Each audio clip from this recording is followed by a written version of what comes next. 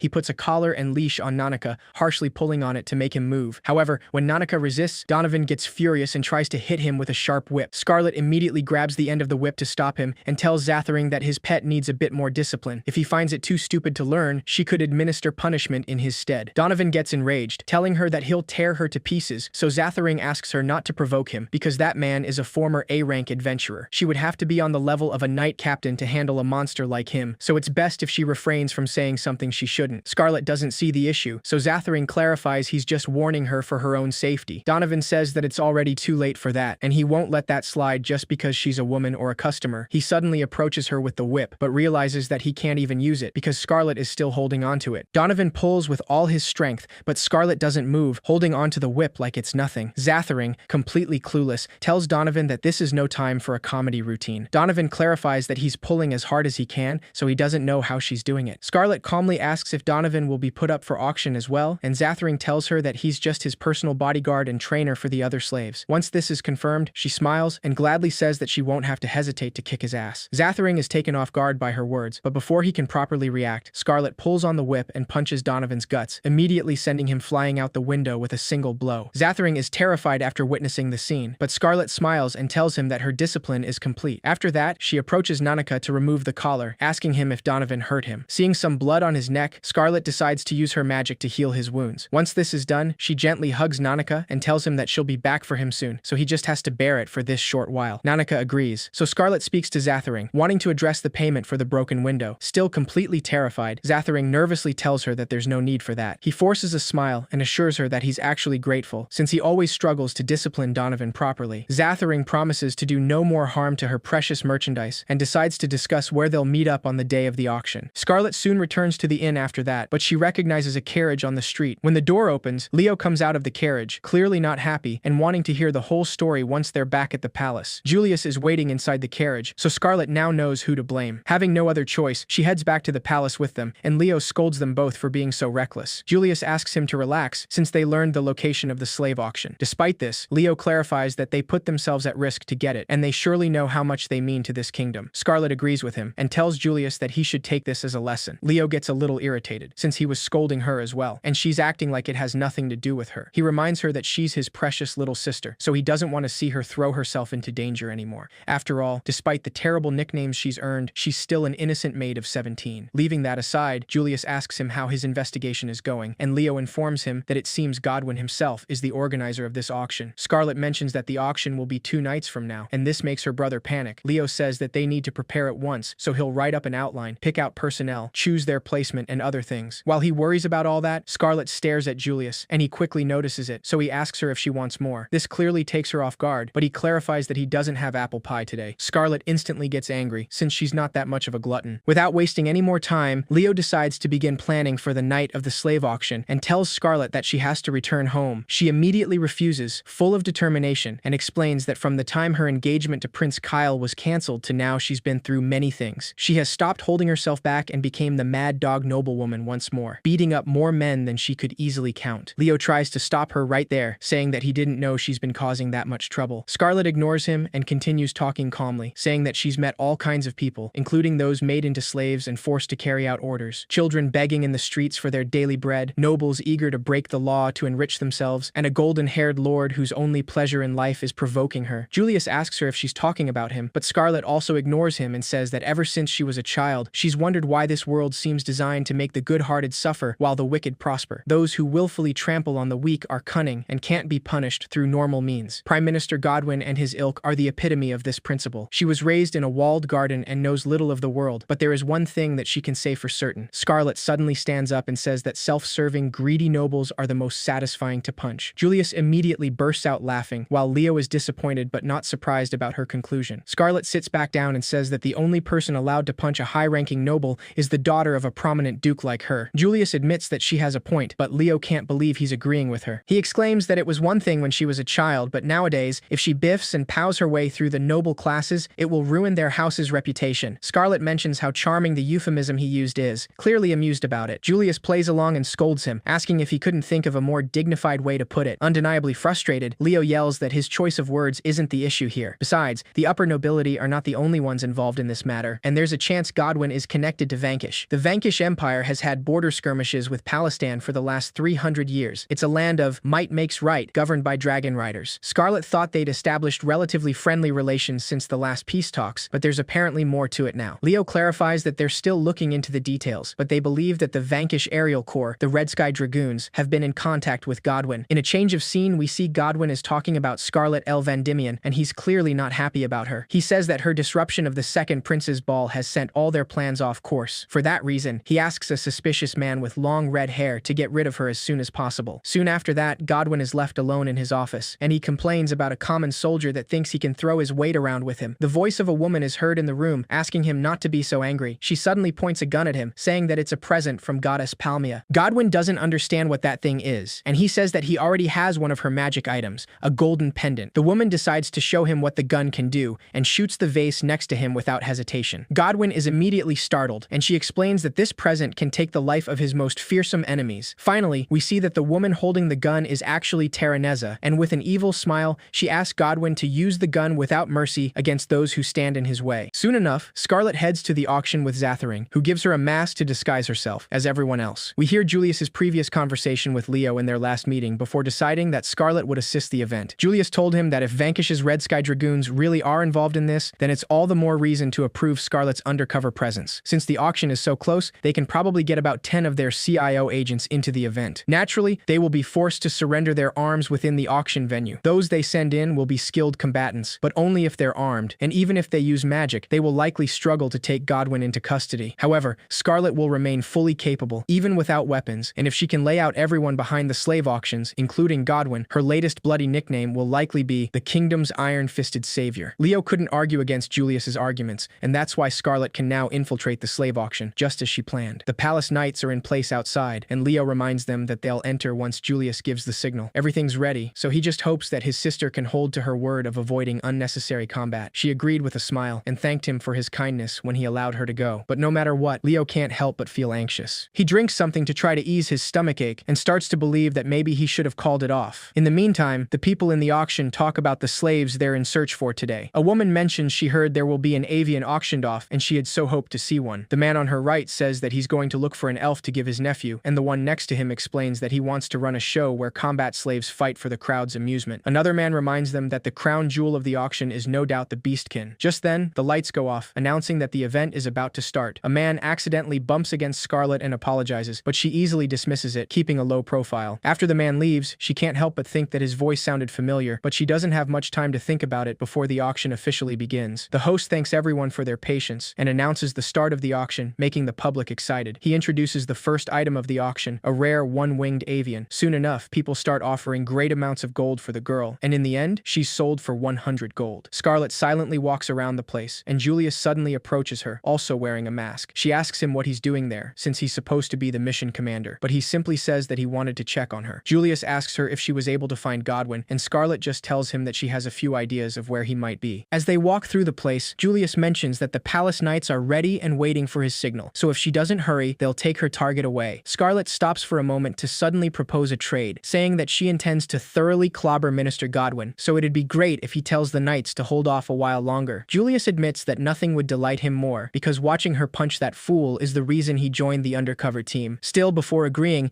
he asks her what she would give him in exchange, and Scarlet tells him that she'll bow unwavering loyalty to the crown and kingdom for the rest of her life. Julius clarifies that he doesn't want her loyalty to the crown, because he wants her to bow her loyalty to him. Clueless as always, Scarlet tells him that it will come to the same thing, in time, since he's next in line for the throne. Julius insists, saying that he can't wait, so she has to swear it now, and that's his only condition. He leans close and traces her lip with his thumb as he says this, making her a little nervous. Koji will defend. Oh! Scarlet ends up swearing her loyalty to him, and Julius asks her if he can trust her on that. She pulls away and tells him that it wasn't fair, since he practically coerced her, but Julius reminds her that's nothing new. Scarlet quickly gets irritated once again, confirming once again that Julius truly is a black-hearted prince. Leaving that aside, he asks her where Godwin is, and Scarlet tells him he's on the second floor, overlooking the hall. That only means it's time for the show, so Julius prepares to see a once-in-a-lifetime pummeling spectacle by Scarlet Elvandemion. She tells him that he's free to be in the audience, but she might go off script and slug a certain golden-haired lord as well, so she would advise caution. Without wasting any more time, Scarlet leaves in hopes to meet the one her fists have longed for, their beloved punching bag. In another scene, a young elf girl cries when her mother is taken away to be sold for the auction. Nanaka stops her and asks her to stop struggling because there's no point. Hearing his harsh words, the girl is about to cry, but she hears the prayer of a woman who asks Saint Diana to save them. One of the other slaves asks her to be quiet and reminds her that the saint doesn't care about the prayers of slaves. Feeling hopeless, the elf girl falls to her knees and cries, but Nanaka hugs her to console her and promises that she and her mother will both be safe. His gaze is full of determination and trust, since he's counting on Scarlet to save them and knows that she will. In the meantime, Julius moves forward with Scarlet after she makes sure to put some innocent soldiers to sleep. He praises excellent control, but Scarlet clarifies that his compliments fail to please her when he beat her out for first place on their magic exam. Julius realizes that she still hasn't gotten over that, but Scarlet ignores him and notices that there are some obstacles in the way. A group of men is blocking the way, but Scarlet sees them as simple appetizers before the main dish. She quickly puts on her fingerless gloves to fight, planning to make a party of it. Just then, the host of the auction announces that they'll be enjoying Raldolph's Fifth Symphony, Dance of the Roses, during the intermission. As the orchestra plays in the background, Scarlet deals out blows everywhere with grace, just like in a dance. At the sound of the classic music, she elegantly kicks one of the men with her heel and then punches another, splashing blood all around. Soon enough, she finally makes a proper entrance and meets with her dear punching bag, Godwin Bean Carmine. He's clearly horrified to see her, but Heine isn't happy at all, so he decides that he'll handle the situation for his father. Without waiting for an answer, Heine tries to use lighting magic, wanting to strike her down with it. Despite his efforts, Julius easily stops him with his royal authority, saying that that spell is not permitted. Heine's magic immediately dies down, and he's clearly confused to see it didn't activate. Godwin panics for a moment, instantly recognizing Julius's ring,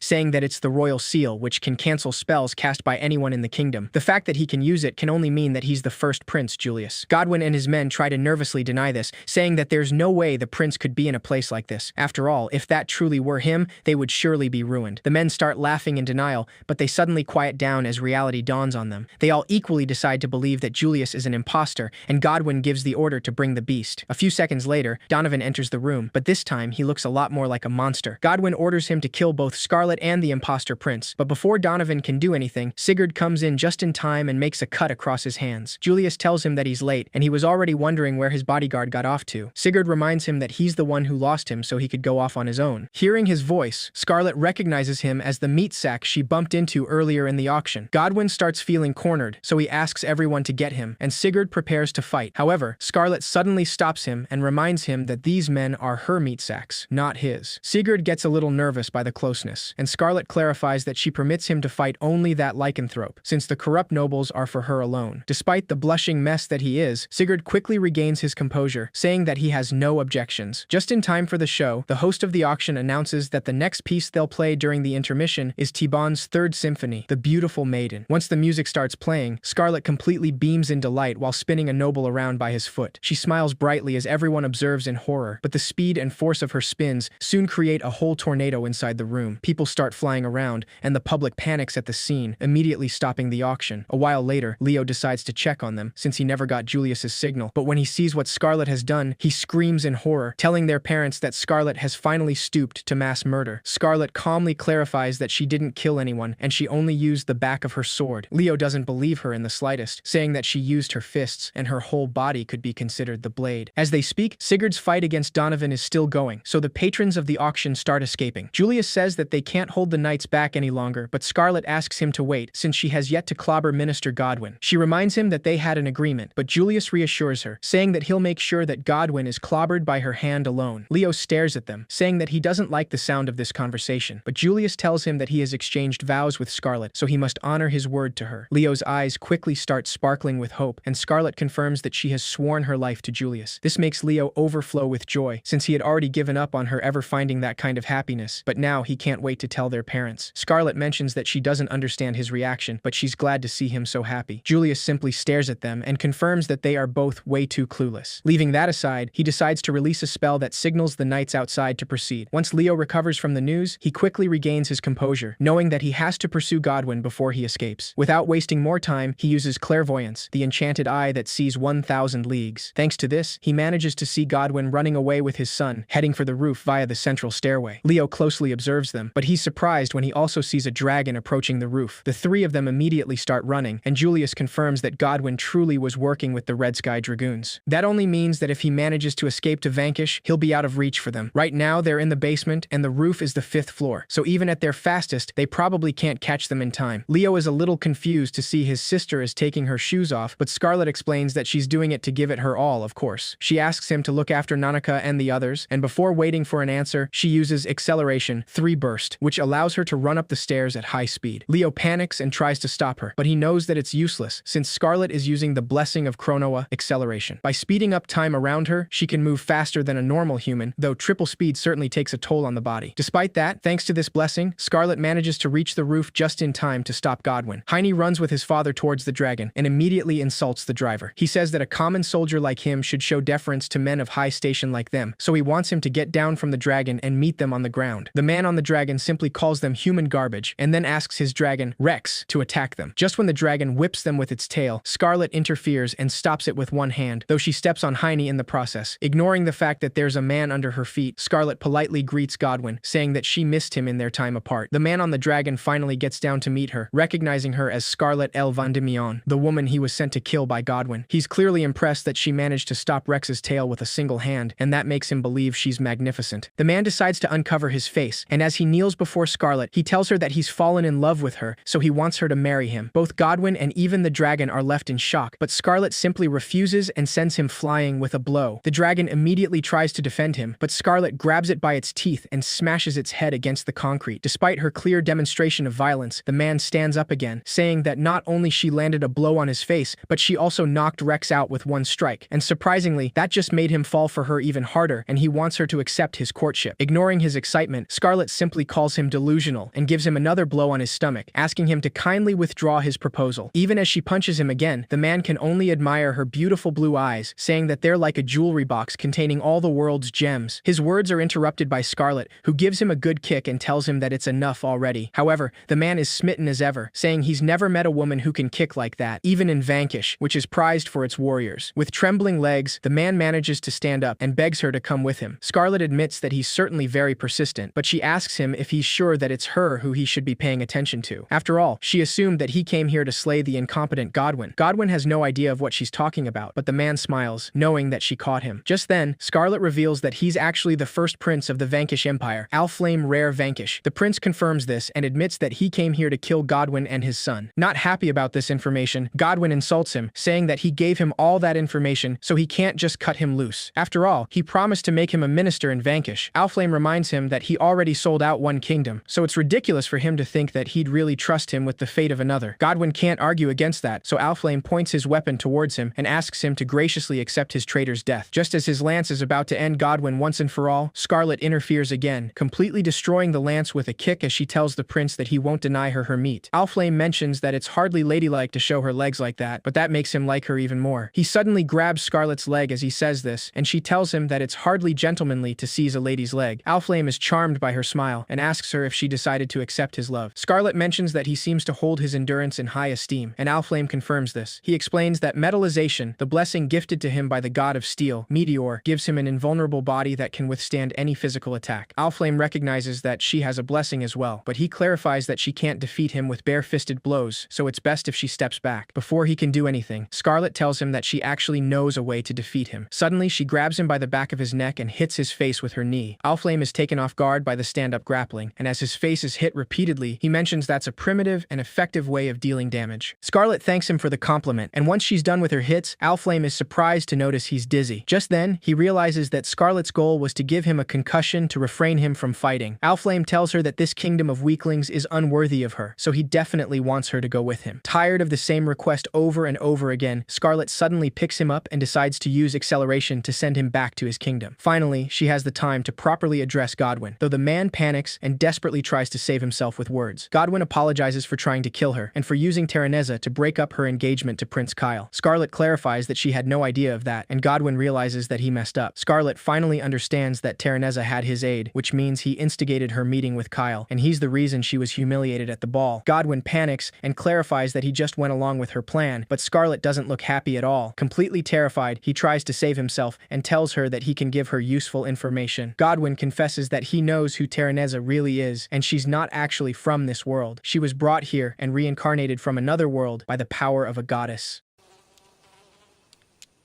That is one big pile of shit. In another scene, Zathering panics at the whole situation and immediately runs to the room where the slaves are, saying that as long as he has that beastkin, he can recover from all of his losses. Leo and Sigurd show up before he can get his hands on Nanika, leaving him with no escape. In the meantime, right after Godwin's revelation, Scarlet simply tells him that she has no idea what he's talking about, so she'll just kindly start punching him. Godwin immediately tries to stop her, saying that there's surely something she wants, and with his authority, he can get her anything she desires. Hearing that offer, Scarlet decides to request a shifty-eyed, pointy-nosed, well-padded punching bag. Godwin quickly agrees to give it to her, but he soon realizes that she's actually talking about him. Scarlet confirms this and immediately uses overclock, manipulating time to create a realm where time moves 100 times slower. Only she can move normally, so she decides to take her time in punching him. Scarlet gives him a blow for the kingdom's subjects, whom he exploited, another one for the slaves he's tormented, and one for Nanika, whose life he treated like a toy. She punches him again for herself, whom he tried to kill, and lastly, she gives him another good blow also for herself, just because she wants to punch his lights out. In that fragment of a second, her ability ceases, and Godwin receives all these blows at the same time. Scarlet's hair comes undone,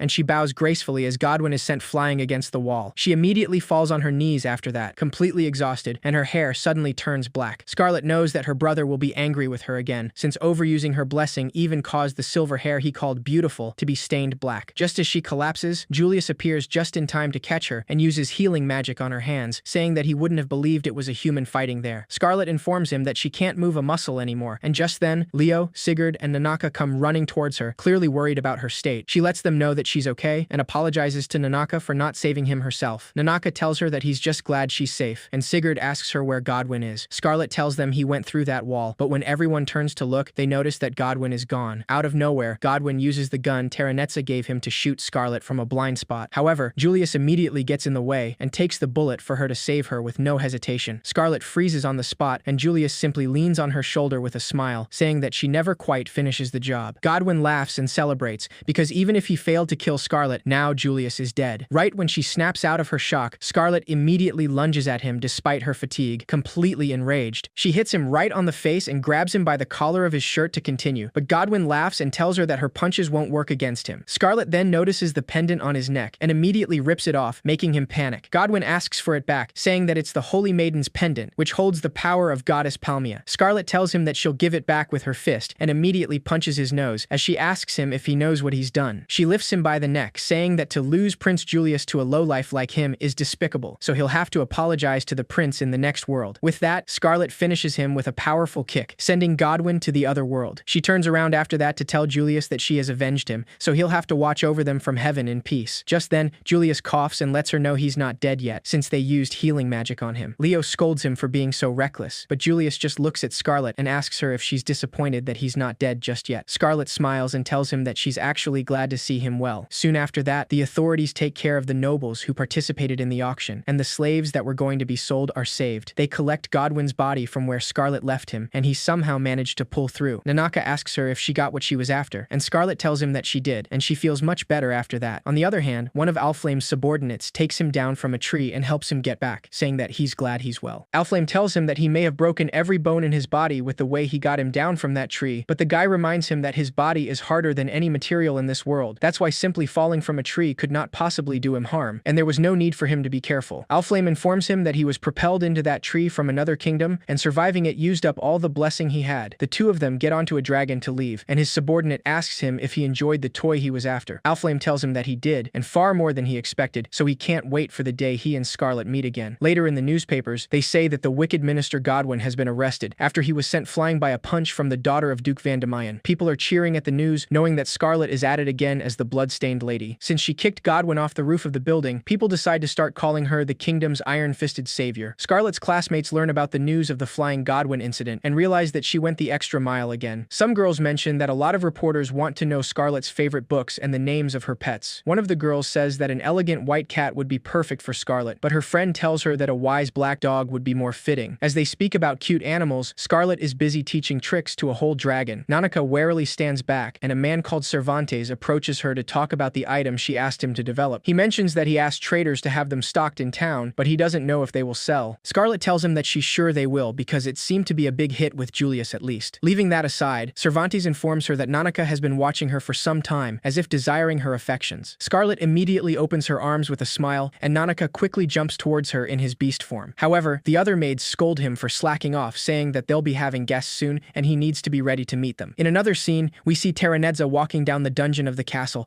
and she thinks to herself that she's just after a happy ending. When the guards see her, they warn her that the prisoners here aren't allowed visitors. Terranezza simply smiles, and a magic glow appears around her, putting the guards under her enchantment. They immediately let her in, and as she walks through the dungeon, Terranezza says that she'll fall madly in love with a handsome prince, overcome countless trials to be with him, and become a princess beloved by all. After all, that's the happy ending she wants to create. In just a few minutes, she finds Godwin's cell and tells him that she's grateful that he suppressed Dianism to make Palmianism the state religion. Godwin agrees and eagerly asks her to release him, but Terranezza simply places a hand on his cheek to make him receive the blessings of goddess Palmia. The magic glow from before appears again, and Godwin suddenly falls on his back. Terranezza places a small jar in front of him and tells him that this is goodbye forever. Acting under her enchantment, Godwin grabs the jar and drinks its content without hesitation, ending his life with poison. Terranezza walks out of the dungeon saying that it's time to tear Scarlet down from her glorious stage. Soon after that, Julius is informed about Godwin's death, and he mentions that it's hard to believe a man so self-serving would take his own life. Leo agrees, saying that the situation is quite suspicious, and it's concerning that Terranezza, the woman in his sister's report, is unaccounted for. Nanika enters the room to bring him something he asked for, and Julius continues reading the report, wondering who Terranezza truly is. Seeing the mention of Palmianism, he knows that some troublesome people are getting involved. Palmianism is one of the religions in Palestine, and specifically, there are two major religious organizations in the kingdom. One has been gaining believers among people in power in recent years, so Palmianism was even made the official state religion. It worships Palmia, goddess of beauty and love, and it's a religion led by a nouveau riche merchant that lacks any hint of gravity. Hearing that information, Nanika mentions that he can see how it'd have ties with Godwin, since it smells like the kind of thing corrupt nobles would be all over. Sigurd tells him that there's one more religion, and it's existed since the kingdom's founding. He's talking about Dianism, which venerates Saint Diana, a girl with the power of exorcism. Leo mentions that it's not the state religion, but if they asked which was more deserving of being the title, most people would say Dianism. Julius clarifies that not all of them are welcoming of Dianism either. Sigurd suddenly mentions the Dianism ceremony coming up soon, and Julius tells Leo that he's counting on him, and he's sure this year's Holy Land pilgrimage will be anything but simple. Leo doesn't look as excited about this, and as always, he looks severely anxious. That aside, Julius decides to ask him about Scarlet, and Leo tells him that she's feeling much better now. Yesterday, she even said that she was going to hunt food for her dragon herself. Julius laughs, confirming once again that she's a truly interesting woman, and with her by his side, he's sure he would never get bored. He starts thinking that he might actually ask for her hand, but Leo asks him not to be absurd, reminding him that he already took his vows with her at the auction, and they've sworn their lives to each other. Nanika is clearly surprised to hear this, but Leo tells him it's top secret, but he's sure an official announcement will come soon. Julius doesn't deny it, because deep down he's waiting to see Leo's face when he figures it out. Several days later, Scarlet is flying her dragon, and decides to return home, knowing that her visitors will be arriving soon. Cervantes welcomes Scarlet's friends, Rosalia Ray Madeleine, and Envie Mel Champagne. The girls suddenly get alarmed when they see a dragon in the sky, and before Cervantes can explain the situation, they immediately try to stop it with a magic blast. Scarlet soon comes down from the dragon after that, and while they enjoy some tea, she mentions that they apparently mistook Rex for an enemy. Envy reminds her that dragons are mounts used by a hostile kingdom, so they thought the only options were to kill or get killed. Scarlet is just glad to see they haven't changed, and mentions that it's been some time since they were all together like this. Envy proudly tells her that in the month she's been away, she's held absolute power over the academy dorm, so it's been truly wonderful. Rosalia calls her a liar, and clarifies that she was actually bored without her rival there. Envy immediately scolds her for outing her like that, but Rosalia also mentions that she bought all the healing potions around town yesterday. Scarlet smiles, but Envy explains that she is her roommate, so she just had hoped she would recover quickly and return to tidy up the dorm. Rosalia continues exposing her, saying that Envy sometimes cries, saying that she misses Scarlet. Envy panics and clarifies that she never cried, but she's just eager to graduate promptly and marry a fine gentleman. Scarlet mentions that rumors say she's had many suitors already, but Envy assures her none of them are serious. It's got to be the kind of person who would risk his life for her after all. Rosalia teases her, saying that she's such a romantic, but Envy quickly tells her that it's just hypothetical. Scarlet's smile falls as she remembers Julius risking his life for her, and just then, Rosalia asks her if she has any interest in marriage. Before she can say anything,